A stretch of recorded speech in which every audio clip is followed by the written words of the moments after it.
So Herman Cain has tragically passed from coronavirus, and you know, it's just so brutal to think that this individual lost years of his life. And the thing is, and like we know that he wasn't doing everything necessary, just like a lot of Americans, to not expose himself to the virus. But the thing is, he not only was misled, obviously, by Trump and by Fox News and the rest of them, but early on at least, he did some of the misleading. So I want to show you just a second, and bear in mind, absolute tragedy for him, for himself, for everyone who knows him, who is still suffering. I guess I can't imagine since I'm currently experiencing it, but like it's so brutal for any individual, and to think of those 150,000 plus families and groups of friends that have suffered from losing someone. Here is a bit of Herman Cain on Fox Business back on March 4th, back at the very beginning of this thing. It's called leadership, Charles, and I'm glad that we've got a true leader in the office of the president. It's called leadership, and he's demonstrated that he is up to the test. And yes, it is a test that he didn't expect, because we didn't expect the coronavirus, number one. And number two, I believe that he's making all of the right moves that he can. He limited access to the United States at the end of January. He got right out in front of this. And secondly, he is listening to the health professionals. And then one other great thing that he did, knowing that he still has to be president of the United States, he put Vice President Pence in charge of the team.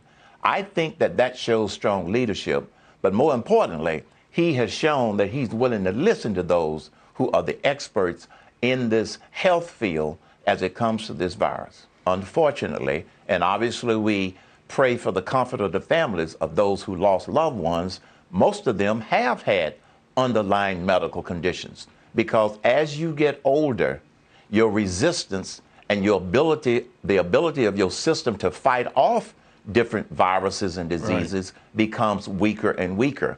And so the good news is most people under 40 have been able to recover and have been able to go home.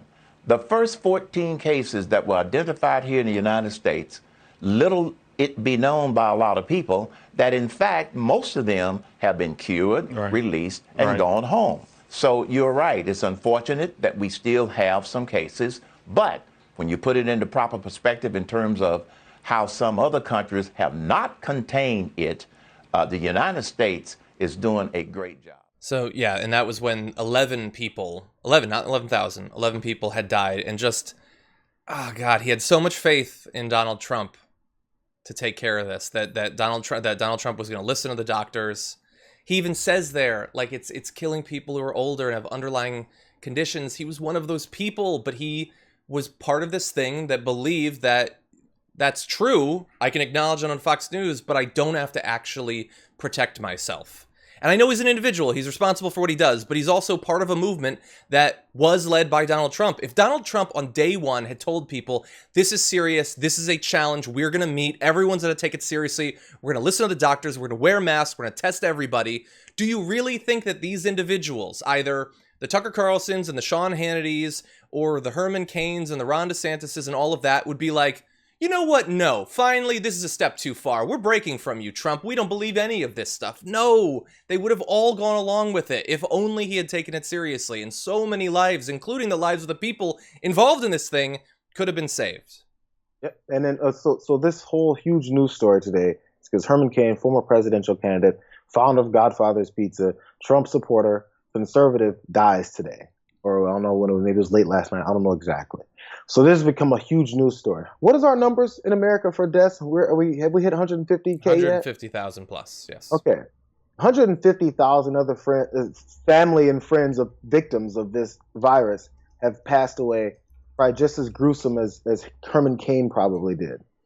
And we got this, at least for me, we've got this anger and this frustration and outrage over the way they've handled this. People that are affected from 150,000, just Americans, other people in this country, have to deal with that same rage, that same disappointment, that same anger at what has happened in our country. So it's actually it's horrible that this is what brings this much anger. Every time someone dies that we just write off and say, hey, die for the cause or go back to work. And what about our stock market? What about my investments? How about my business? All those people that died, this is what you think of them until it hits you at home.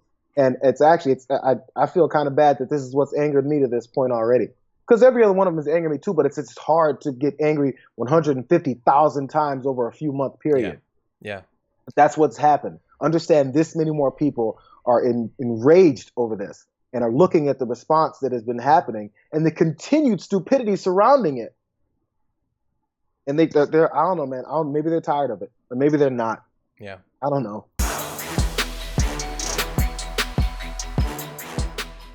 For more political news breakdowns, interviews, stories of activism, and me trying my hardest to care about the occasional big celebrity news story, subscribe to our YouTube channel at youtube.com/The Damage Report. And you can ring the bell wherever it is so you don't miss anything.